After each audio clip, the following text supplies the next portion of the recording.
It's the name of a famous method. In this method, you set goals for yourself on a daily or weekly. You start to put cross to the days on which you have reached your goal. You make a chain with these crosses and you don't give up. You don't break that chain. But we have a problem.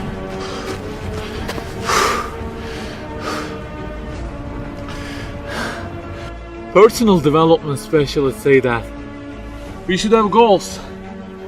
You know, they say like, don't sleep more than 6 hours, learn a language, finish a book every week, don't stop, always run, don't give up on your dream, don't break the chain. Okay, I don't object to them. I also have a table and put crosses on it every day and go after many goals, no problem. But you know what? They don't talk about the most important part of it.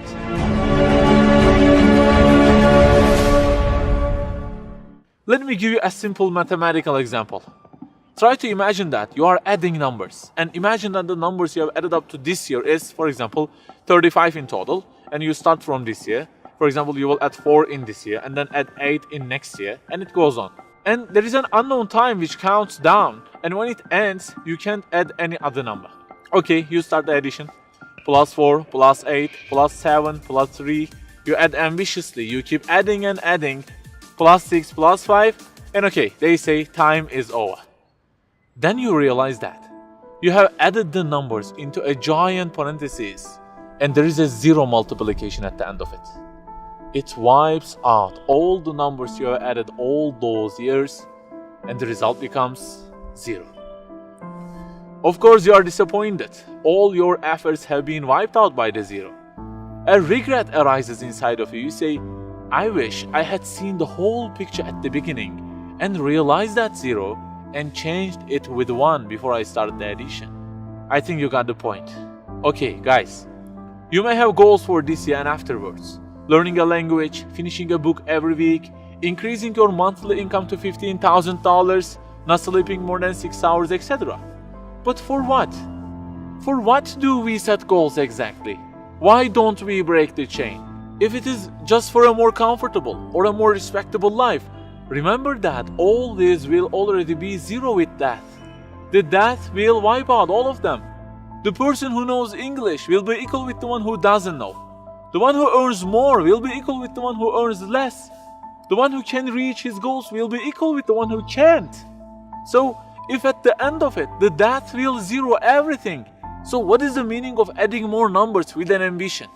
It just increases the degree of the disappointment that you will feel.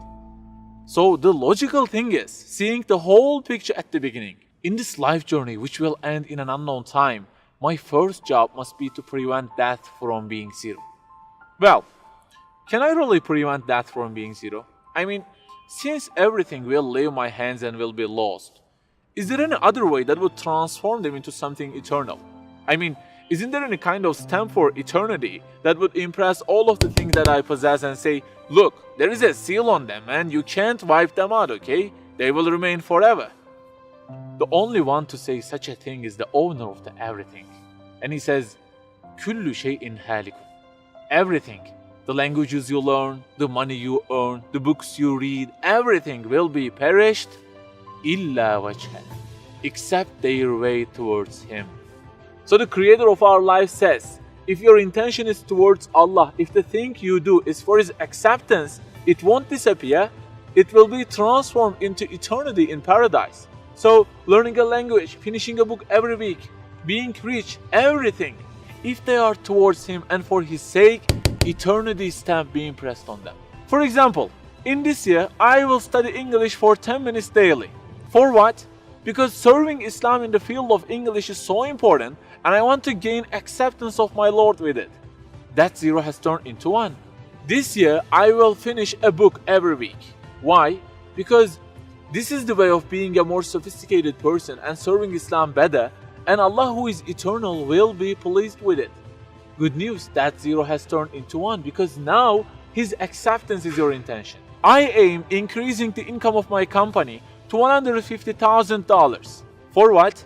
Because I will spend that money on spreading the message of the Quran to the whole world and the publications that would please Him. you have exterminated the zero because now your goal is towards him. We add and add like this through our lives, and they don't end with death. People who seek Allah's sake in their actions kill their death. Death cannot zero their additions. If the thing we do is for his acceptance, it is not mortal. You may say, I don't really love him that much, and maybe I don't really believe in him that much either. So how can I do everything for his sake?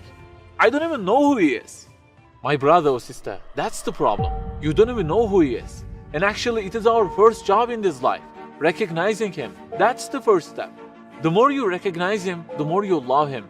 And the more you love him, the more you seek his sake in your actions. So learn about him. Who made you? What does he want? Why does he give you such a billion things in each day? Read, find out. Turning the zero into one is a lifelong process. Start at the point that you are missing and try to fix it. Like the specialists say, don't break the chain, but keep the chain to gain his acceptance. Run, but run to be eternal. An unknown time counts down, and before starting to add the numbers, the first thing you have to do is to remove that zero. Otherwise, everything you added will be wiped out.